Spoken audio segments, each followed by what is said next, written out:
আজ 29 এপ্রিল বাংলা দ্বিতীয় দফা ভোট। একদিকে মমতা ব্যানার্জি চতুর্থবার ক্ষমতায় ফেরার জন্য মরণ বাঁচন লড়াই, অন্যদিকে পরিবর্তনের ডাক।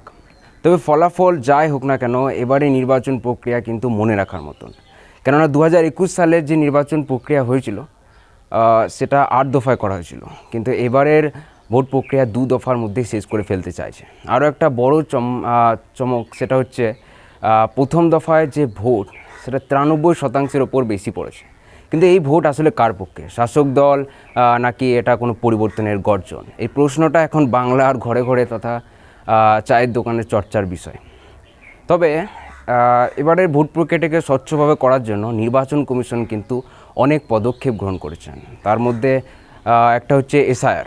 এর মাধ্যমে প্রচুর ডুপ্লিকেট লক্ষ লক্ষ ভোটারকে কিন্তু বাদ দেওয়া হয়েছে, যাতে একমাত্র যোগ্য ভোটাররাই ভোট দিতে পারে। দ্বিতীয়ত হচ্ছে নিরাপত্তা।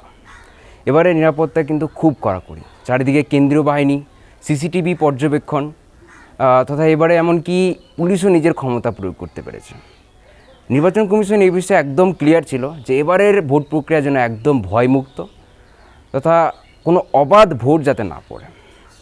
আপনাদের কি মনে হয়, এবার কি সত্যি পরিবর্তনের ঝড় আসতে চলেছে, নাকি শাসক দল চতুর্থবারের মতো সরকার গঠন করবে? আপনার মতামত কমেন্ট করে জানান।